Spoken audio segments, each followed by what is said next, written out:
जय श्री राम बच्चों।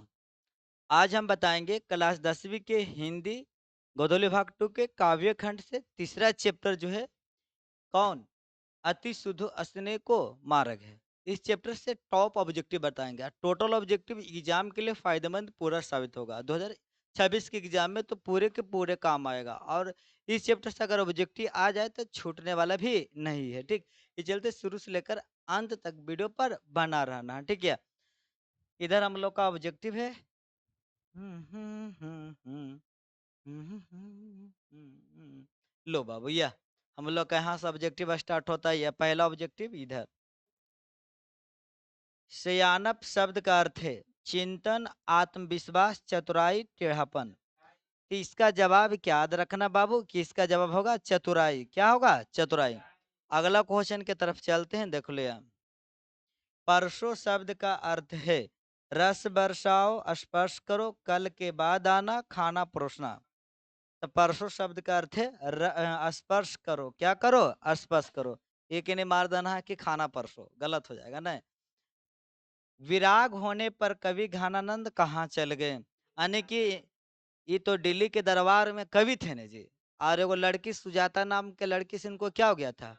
सुजान, सुजाता नहीं, सुजान से क्या हो गया था? प्यार, प्रेम मोहब्बत हो गया। जब राजा वहां वाला जाना तो इसको उठा के कर दिया, बाहर फेंक दिया। जा भाग यहाँ से। तो बेचारा कहाँ चले गए? अयोध्या गए कि काशी गए कि इलाहाबाद गए कि वृंदावन? याद रखना, वृंदावन चल गए थे। कहाँ गए थे बुआ? वृंदावन। अगला क्वेश्चन बड़ा मस्त है, देखो। निशाक शब्द का अर्थ है शंकायुक्त, शंका मुक्त, चेतावनी, सच्चा मन। तो शंका मुक्त यानी जिसके मन में कोई भी शंका नहीं है, जिसके मन में कोई शंका नहीं है। ठीक, अगला क्वेश्चन ये है। मथुरा मथुरा और वृंदावन पर धावा किसने बोला? मीर मुंशी के सिपाहियों ने, मुगल के सिपाहियों ने, शाह रंगीले के सिपाहियों ने, नादिर शाह के सिपाहियों ने। तो याद रखना, जो वृंदावन पर जो धावा बोला था वह कौन? नादिर शाह के सिपाहियों ने। नादिर शाह के सिपाहियों ने धावा बोला था। ठीक है, अगला क्वेश्चन यह है। नादिर शाह के सैनिकों द्वारा घनानंद कब मारे गए थे? 1730 में, 1938 में, 1917 में, 1936 में। तो यहाँ पर देखो ऑप्शन है ना, वह कब मारे गए थे? तो 1739 ईस्वी में मारे गए थे। यहाँ पर जो ये सब जितना भी ऑप्शन है कुल कुछ था गलत था। ठीक ना, सही ऑप्शन में था ही नहीं। ये तो बड़ा चौपट वाला कहानी हो गया, ऑप्शन में नहीं लो ना जी। 1739 में। अगला क्वेश्चन ये है। घानानंद किस धारा के कवि हैं? राष्ट्रीय काव्य धारा, रीतिमुक्त धारा, सांस्कृतिक काव्य धारा, छापावादी काव्य धारा। इसका सही जवाब याद रखना, रीति मुक्त काव्य धारा, रीति मुक्त काव्य धारा। ठीक बुआ। अगला क्वेश्चन यह है।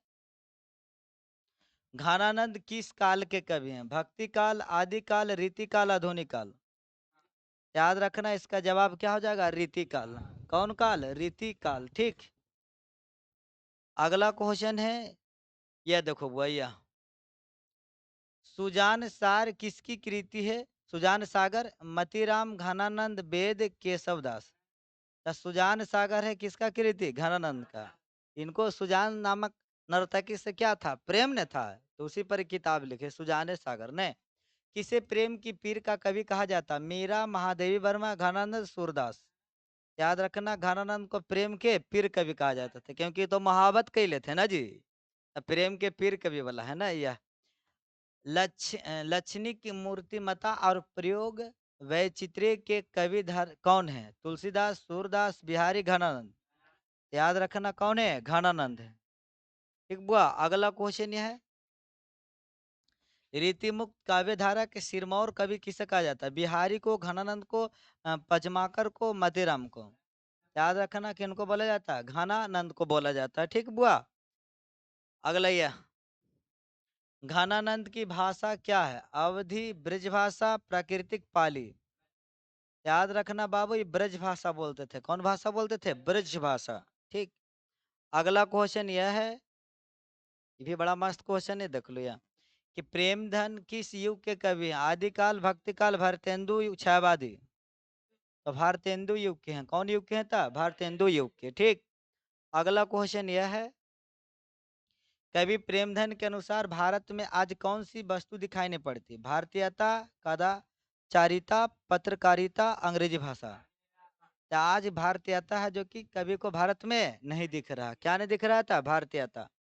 अगला क्वेश्चन है बुआ, घानानंद किससे प्रेम करते थे? कलावती नामक नर्तकी से, रेशमा नामक नर्तकी से, सुजान नामक नर्तकी से, सलमा नामक नर्तकी से। तो इसका सही जवाब क्या मारोगे बाबू? यह मारना, सुजान से करते थे। किससे? सुजान।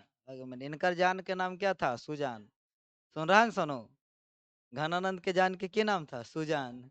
यह घनानंद कवि हैं पीर के, सुख के, द्वेष के, चित के। ये पीर के कवि हैं। कैसे कवि हैं? पीर के। चलो वो अगला क्वेश्चन पर चलते हैं। यह देख लो यार, घनानंद रचित अत्यंत प्रसिद्ध क्या है? संगीत, नृत्य, नाटक, सवैया और घनाक्षरी। याद रखना, सवैया और घना अक्षरी। ऑप्शन नंबर कौन हो जाएगा बाबू? था डी, सवैया और घना अक्षरी। ठीक। अगला क्वेश्चन यह है, परहित के लिए देह धारण कौन करता है? सूर्य, धरती, चंद्रमा, बादल। परहित के लिए देह धारण कौन करता है? तब बादल मारना बाबू। कौन करता है? था बादल। ठीक। अगला क्वेश्चन यह है, कवि अपने आंसुओं को कहाँ पहुंचाना चाहता है? सुजान के आंगन में, सुजान के दिल में, सुजान के हथेली पर, इनमें सभी। देखो कवि कहते हैं कि उसको आंगने में जाके बरसो, नहीं कहाँ पहुंचाना चाहते हैं आंसू को? आंगन में, दिल उल में नहीं, आंगन में नहीं। क्वेश्चन है, निस्वार्थ भाव से निश्चल किसका कथन है? होकर अपने को समर्पित कर देना। सुजान का, घनानंद का, मोहम्मद शाह का, इनमें कोई नहीं है। घनानंद का। कहो जी, घनानंद का निस्वार्थ भाव से कहते हैं कि हम पूरे समर्पित कर दिए थे उसको। किसको? सुजान को। नहीं, यह चनानंद लिखा गया है, घनानंद। घनानंद। घनानंद की महत्वपूर्ण रचना है सुधा, वैराग्य, सुजान सागर, इनमें सभी। याद रखना, घनानंद के जो महत्वपूर्ण रचना कौन है? सुजान सागर।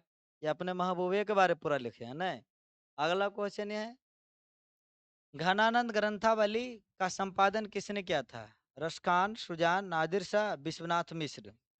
याद रखना, विश्वनाथ मिश्र। कौन किए थे संपादन? विश्वनाथ मिश्र। अगला क्वेश्चन यह है बुआ, घनानंद की कीर्ति का आधार है सुजान हित, घन आनंद कवित, ये भी दोनों, इनमें कोई नहीं। इसका सही जवाब हो जाएगा सी ऑप्शन नंबर, सुजान हित और घन आनंद कवित दोनों, ये भी दोनों। अगला क्वेश्चन यह है, मोह आंसुवाहिनी से ले वर्ष वर्ष में किसकी बात की गई है? प्रेम वेदना, विरह वेदना, ये भी दोनों, इनमें कोई नहीं। किसकी बात कही गई? तो विरह वेदना का, विरह वेदना का। ठीक। अगला क्वेश्चन यह है, घनानंद के अनुसार प्रेम का मार्ग कैसा होता है? सीधा और सरल, कठिन और जटिल, सीधा और सुखदाई, कठिन और दुखदाई। तो देखो कहते हैं कि प्रेम के जो रास्ता होता है सीधा और कुछ होता है सरल होता है, यानी इस रास्ता पर कोई भी चल सकता है ना जी। कोई भी चल सकता, बाद में लतम जितम होता हो क्या? यह देखिए, कभी प्रेम मार्ग को अति शुद्धो कहता है, क्योंकि देखो यहाँ तनिक भी चतुराई काम नहीं करती, यहाँ सच्चाई भी अपना घमंड त्याग कर चलती है, यहाँ कपटी लोग चलने से झिझकते हैं। उपयुक्त सभी। याद रहे, सभी बात तो सही था बुआ। तो यहाँ तनिक भी चतुराई काम नहीं करते, बढ़िया बढ़िया बुद्धि वाला प्रेम में कुछ हो जाए फैल होकर बुद्धि। यहाँ सच्चाई भी अपना घमंड को जी त्याग कर, जो सच है वो अपना घमंड त्याग देता है। यहाँ कपटी लोग चलने से कुछ होता है, झिझकते हैं। कपटी लोग चलने से क्या कर दे सकते हैं? इनमें क्या हो जाएगा? सभी। अगला क्वेश्चन है, घनानंद किनके द्वारा मारे गए? सुजान के पहरेदार द्वारा, मोहम्मद शाह के सैनिक द्वारा, नादिर शाह के सैनिक द्वारा, इनमें कोई नहीं। तो नादिर शाह के सैनिक मारा था ना जी। आया और बोला, मांगा सोना सोना सोना, ये उठा के कुछ दे दिया, धूल धूल धूल। इनको टपका दिया, कहा ले धूल दे तो तोरा देवो झूला नहीं। घनानंद की मृत्यु कब हुई? 1937, 1939, 1941, 1943। तो घनानंद की मृत्यु हुआ था 1939 में। याद रख, सात सॉरी 1900, 1737, 1739, 1741, 1743, तो 1739 में। हम 1900 करके बोल रहे हुआ, सॉरी 1739 में हुआ था। ठीक है। कवि ने पर्जन्य किसे कहा? कवि ने पर्जन्य किसे कहा? कृष्ण को, सुजान को, बादल को, हवा को। किसको बोलते हैं पर्जन्य? याद रखना, बादल को बोलते हैं। किसको बोलते हैं बाबू? था बादल को। अगला क्वेश्चन यह है, घनानंद का जन्म हुआ था 1689 के आसपास, 1687 के आसपास, 1688 के आसपास, 1690 के आसपास। 1689 के आसपास। ऑप्शन नंबर कौन हो जाएगा बुआ? था ए, 1689 के आसपास जन्म हुआ और 1739 में मृत्यु हुआ। नादिर शाह के सैनिक ने इनको कुछ किया, मार दिया। राज्य का अर्थ होता है, तो रज का क्या अर्थ होता है? धूल, गिट्टी, कंकड़, पत्थर। याद रहे, धूल होता है। और जर का अर्थ क्या होता है? सोना। एक अर्थ सोना होता है। और रज क्या अर्थ है? धूल। ठीक है ना बुआ? अगला क्वेश्चन यह है, विरह लीला किन की रचना है? घनानंद की, प्रेमघन की, रसखान की, गुरु नानक की? याद रखना, घनानंद की है जो रचना है, जो विरह लीला। विरह लीला किसकी रचना है? था घनानंद की। चलो रे बाबू, इधर से बढ़ते हैं। लोहिया, एकांतिक और एकांकी प्रेम के कवि हैं घनानंद, रसखान, गुरु नानक, प्रेमधन। याद रहे, घनानंद है। कौन है बाबू? तक एकांतिक और एकांकी प्रेम के कवि कौन है? तो घनानंद। अगला क्वेश्चन यह है, संकालु हृदय नहीं कर सकता, घेरना, प्रेम, ईर्ष्या, अहिंसा। जिसके हृदय में शंका है वो कभी प्रेम नहीं कर सकता। ऑप्शन नंबर कौन हो जाएगा? बी। यह घनानंद की भाषा है। घनानंद की भाषा शुद्ध, परिष्कृत, अशुद्ध, ए बी दोनों। शुद्ध और परिष्कृत दोनों है ना जी। आई ब्रज भाषा बोलते हैं। कौन भाषा? ब्रज भाषा। यह अगला क्वेश्चन है, अति शुद्ध स्नेह को मारक है। यह पंक्ति किस कवि की है? जहाँ नेकु से अपन बाक नहीं। नहीं जी, यह अति शुद्ध स्नेह को मारक है, जहाँ नेकु से अपन बाक नहीं। पंक्ति किस कवि की है? गुरु नानक, प्रेमघन, रसखान, घनानंद। किसका है तक? घनानंद का। किसका है बाबू तक? घनानंद। ऑप्शन नंबर कौन हो जाएगा? डी। अगला क्वेश्चन यह है, घनानंद कवि हैं, कैसे कवि हैं? रीति मुक्त, रीतिबद्ध, रीति सिद्ध, छायावादी। याद रखना, रीति मुक्त कवि। ऑप्शन नंबर कौन हो जाएगा? ए। घनानंद जो कवि है कैसा कवि है? तो रीति मुक्त। अगला क्वेश्चन है यह, मुआ सुबाहिनी लय बरसो कौन कहते हैं? रसखान, गुरु नानक, घनानंद, दिनकर। तो घनानंद बोलते हैं बादल को, हमरो आंसू लेके जाओ, आंसू जान के आंगन में खोज करो बरसो। ऑप्शन नंबर कौन होगा? सी। अगला क्वेश्चन है यह, घनानंद के ने किस मार्ग को अत्यंत सीधा और सरल कहा? क्रोध, प्रेम, घृणा, कपट। अब प्रेम को कहते हैं बहुत ही सरल है रास्ता पर कोई भी चल सकता है। ये तो प्रेम एक परिभाषा बता रहे हैं ना। अगला क्वेश्चन है कि मीर मुंशी जानकर किस कवि का वध किया गया? रसखान का, घनानंद का, भूषण का, प्रेमघन का? तो घनानंद का वध किया गया था ना, क्योंकि मीर मुंशी के मीर मुंशी थे न पहले, वहाँ रहते थे ना, दरबार में रहते थे ना, गाते बजाते थे वह। इसीलिए जान के उनको मारा गया। यह अगला क्वेश्चन है यह, वियोग में सच्चा प्रेमी जो वेदना सहता उसके चित्त में जो विभिन्न तरंगे उठती है का चित्रण किया? कौन किया? घनानंद ने, अनामिका अनामिका ने, रेन मारे लिखे ने, वीरेन डंगवाल ने। तो घनानंद पूरा बताते हैं कि नहीं, कि जब सच्चा प्रेमी किसी से दूर चला जाता है तो दिल की हालत होता है ना। के बताए हैं? था घनानंद। चलो बाबू, यह चलिए खत्म। ये क्वेश्चन हम आप लोग से पूछते हैं, अगर जानते तो इसका मतलब बता देना है, अथी कर देना, क्या उसको बोलते हैं, चैट कर देना है, ठीक ना।